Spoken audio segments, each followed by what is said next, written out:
Hello friends, खूप सारं स्वागत आपल्या आणखी एका नवीन व्हिडिओमध्ये। सध्या तुम्ही 3-4 शॉर्ट्स बघितले असतील। मी सध्या टिफिन देते। टिफिन कोणाला देते तर आमच्या इथे शेजारीच बँक आहे। कोणती बँक तर state bank of India bank आहे आणि त्या बँकेत मी टिफिन देते। तर एक 8-10 दिवसांचाच प्रश्न होता आणि जे ऑडिटर होते तर ते बाहेरचे होते, त्याच्यामुळे त्यांना फारसं तिखट नव्हतं पाहिजे, ऑइली नाही, एकदम कमी मिठाचं, एकदम साधंसुधं आणि घरगुती जेवण पाहिजे होतं। तर एक 9-10 दिवस मी त्यांना टिफिन दिले आणि आज आय थिंक त्यांचा लास्ट डे आहे।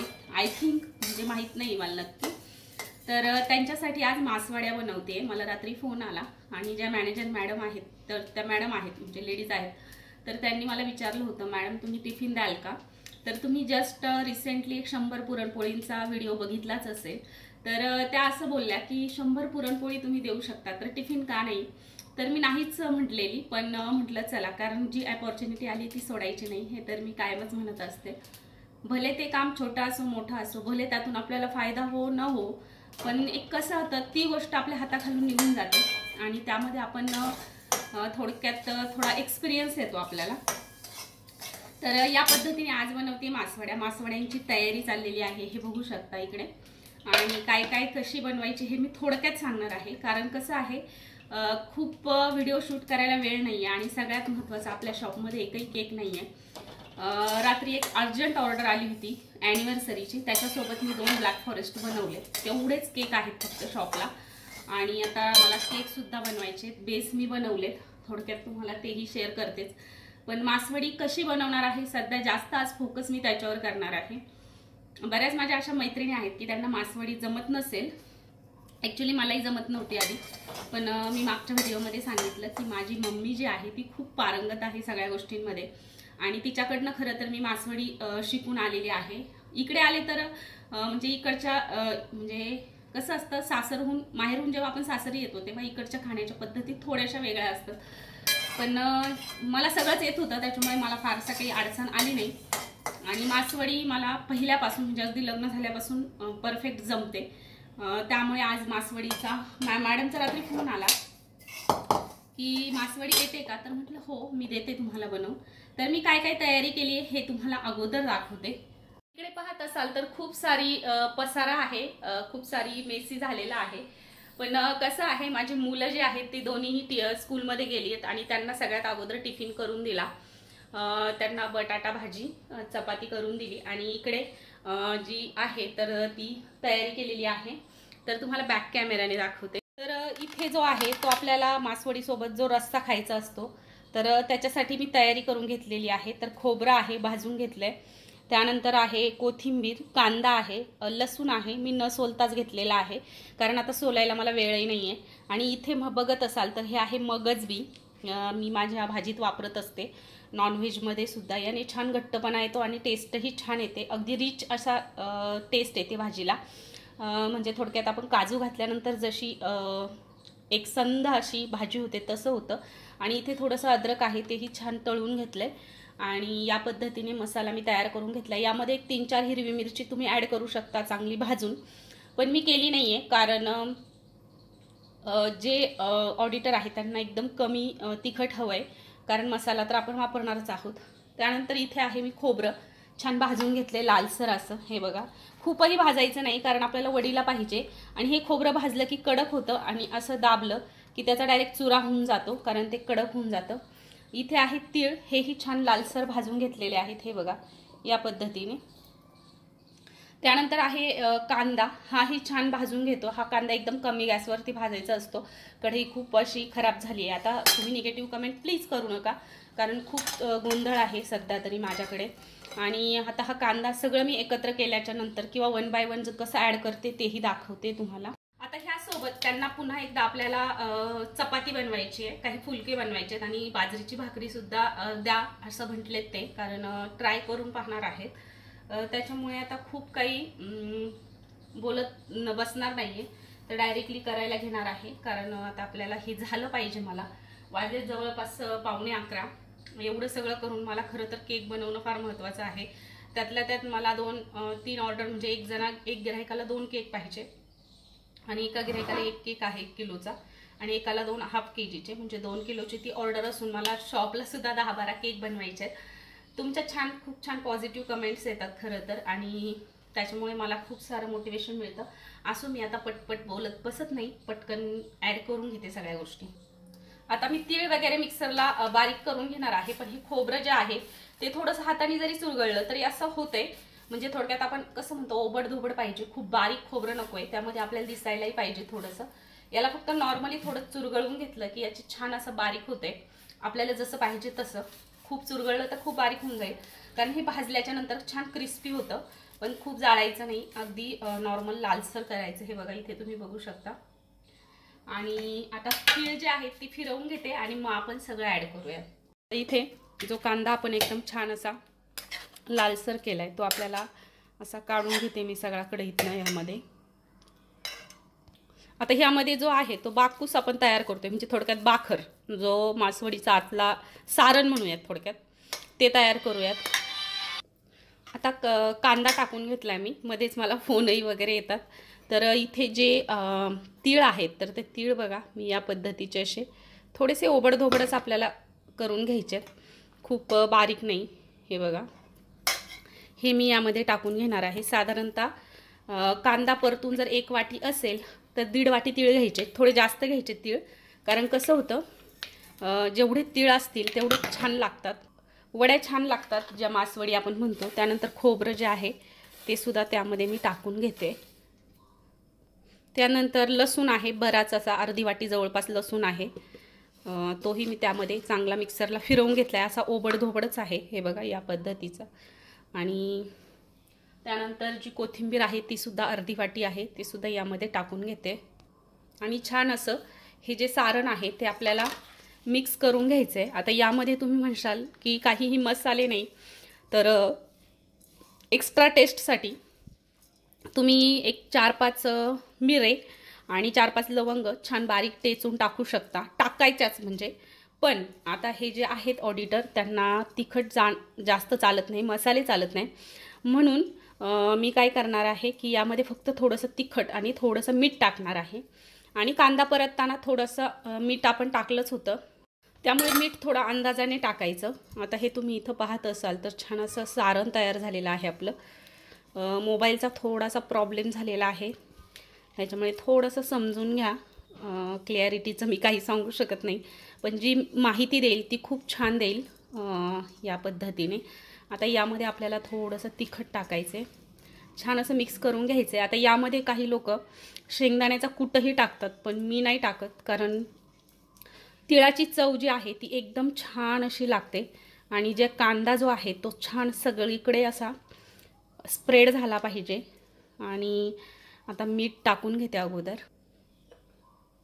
1 चमचाभर लाल तिखट घेतले, छोटासा आहे, जास्त नाही आहे, तेवढं मी टाकून घेणार आहे. आणि त्यानंतर 1 चमचाभर मीठसुद्धा घेतलेलं आहे. आणि हे टाकल्याच्या नंतर तुम्हाला टेस्ट घेऊन सुद्धा तुम्ही त्यामध्ये काही ॲड करू शकता, मीठ वगैरे.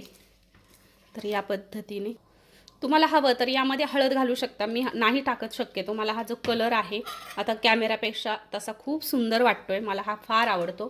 मी हळद नाही टाकत यामध्ये, कारण आपण जे वरतून पीठ बनवणार आहे त्यामध्ये हळद टाकतो, भाजीत हळद टाकतो, म्हणून यामध्ये मी हळद नाही टाकत. मी फक्त तिखट आणि मीठच टाकते. आणि मिरे वगैरे जे आहेत ते बारीक छान कुटून टाकायचे, मिरे आणि लवंग या 2 गोष्टी 5-6 घ्यायचे, म्हणजे एक जो टेस्ट म्हणतो आपण गरम मसाल्याची ती छान येते. पण आता हे जास्त आपल्याला झणझणीत करायचं नाही, म्हणून मी नाही टाकलं. आता सारण तर रेडी झाले, आता बाकीची तयारी करूया. तर आता मसाला जो आहे तो वाटून घेतला मी, म्हणजे आपल्याला जो रस्सा बनवायचा मासवडीसाठी, तर जो भाजला होता हे बघा तो मी वाटून घेतला मिक्सरमध्ये, कारण लाईटीचा भरोसा नाही. त्यानंतर खोबरं आणि लसूण आपल्याला फोडणीसाठी यामध्ये कढीपत्ता ॲड करायचा आहे, म्हणजे फोडणीसाठी.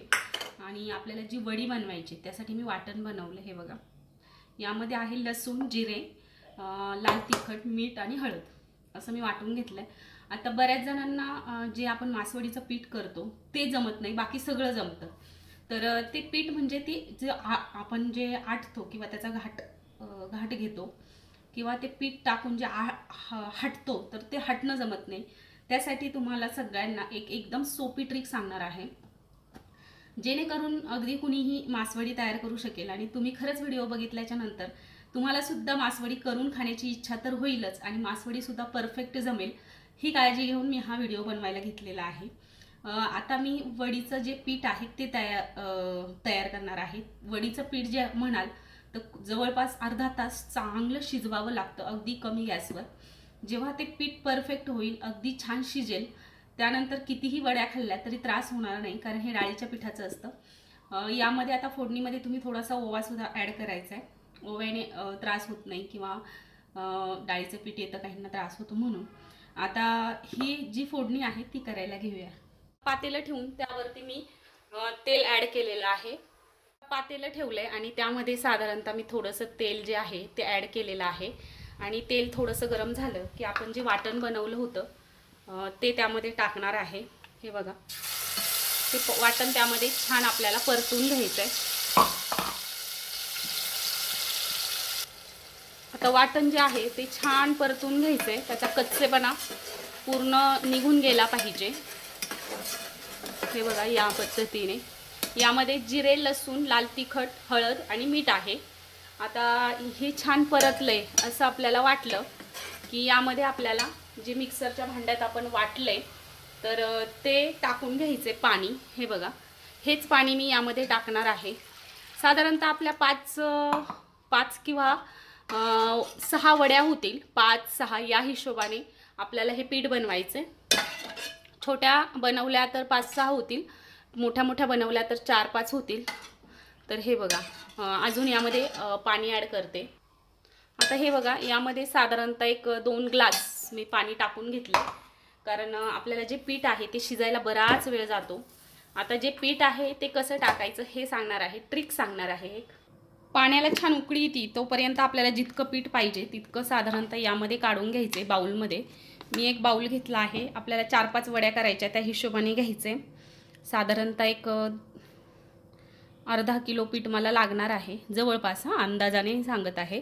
आता हे आहे माझं डाळीचं पीठ, साधारणतः एवढं पीठ मी घेतलेलं आहे।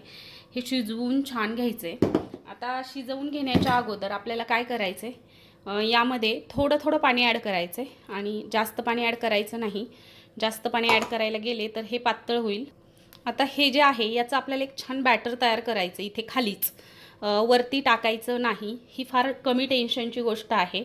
वरच्या पाण्याला आपल्याला उकळी येईपर्यंत ह्याचं छान इथं खाली बॅटर तयार करून घ्यायचे आणि हे बॅटर त्या पाण्याला उकळी आली की मग त्यामध्ये ओतायचे, म्हणजे कुठेही तुमची एकही गुठळी राहणार नाही, तयार होणार नाही आणि छान शिजवून घ्यायचे। आता टाकल्या तुम्हाला वाटेल की हे फार पातळ आहे। आता हे मी जास्त पातळ करत नाही आहे, कारण ऑलरेडी वरती आपण खूप सारं पाणी टाकलेलं आहे शिजण्यासाठी। जस्ट आपल्याला हे पीठ जे आहे ते मिक्स करून घ्यायचं आहे, म्हणजे पाण्यामध्ये। हे बघा, या पद्धतीने, हे बघा, हे या पद्धतीने थोडं घट्टच आहे। पातळ का केलं नाही, कारण वरती आपलं पाणी भरपूर आहे, त्यामध्ये शिजणार आहे आणि तुम्हाला वाटतंय की खाली पातळ करायचं आहे मला पीठ, तर तुम्ही वरचं पाणी थोडंसं कमी ठेवा, म्हणजे पातेल्यातलं। आता हे जे आहे त्या वरच्या पाण्याला, म्हणजे पातेल्यातल्या पाण्याला उकळी आली की मग आपण त्यामध्ये टाकून देणार आहोत। तर या पद्धतीने हे मी मिक्स करून घेतलं। यामध्ये कुठळी, आता इथे तुम्हाला वाटत असेल की छान मिक्स इतकं प्रॉपर केलं नाही आहे मी, पण तरीही चांगलं एकजीव केलं आहे त्याला। आता हे छान पीठ झालंय बघा। हे आपल्याला वरच्या पाण्याला उकळी आली आहे तर त्यामध्ये टाकून घ्यायचं आहे। इथे पाहत असाल तर छान पाण्याला उकळी आली आहे आणि आता हे जे पीठ आहे हे मी यामध्ये टाकून देणार आहे आणि टाकल्याच्या नंतर मात्र आपल्याला हे सारखं असं हलवायचं आहे, म्हणजे जेणेकरून हे इथं गाठी होणार नाही त्याच्या। आता हे पीठ पूर्ण आपल्याला या पाण्यामध्ये शिजवायचं आहे। हे बघा, या पद्धतीने। आता तुम्ही म्हणाल ताई शिजेल का, तर हो, खूप छान शिजतं हे, पण आता मात्र कंटिन्युअसली हलवायचं त्याला। हे बघा, हे किती छान असं घट्ट होत आले। आता हे छान शिजेल, एवढ्याच पाण्यात हे बरोबर शिजून जाईल। यावरती छान झाकण ठेवून आता हे छान शिजवून घ्यायचे, चांगला अर्धा तास। पण हो, मध्ये मध्ये हलवायचं आहे आणि तुम्हाला जर वाटलं हे थोडंसं घट्ट वाटते तर यामध्ये थोडंसं पाणी ॲड करू शकता। आता छान असं आपलं हे पीठ शिजेल। हे बघा, एकदम छान असं झालंय। आता ही ज्या गुठळ्या थोड्याफार दिसत आहेत तर ह्या हळूहळू फुटल्या जातील आणि एकदम छान पीठ आपलं तयार होईल. आणि जरी झाल्या थोडाफार गुठळ्या तर खाली आल्यावर एकही गुठळी राहणार नाही. हे कसं करायचं हे पुढे जाऊन मी सांगेलच. तर आता जे मासवडीचं पीठ आहे ते पूर्ण रेडी झालं आहे. आणि त्यामध्ये टाकण्यासाठी जी कोथिंबीर आहे ती मी थोडीशी कट करून घेते. आणि खरं तर मला मध्ये 2 पाहुणे आले, त्यांना चहा पाणी वगैरे झाला, त्याच्यामुळे माझं पीठ थंड पडलं. आणि खरं तर मी पुन्हा गरम व्हायला ठेवले, कारण जे पीठ आहे ते शिजल्याच्या नंतर लगेच गरम गरम वडी थापायची असते.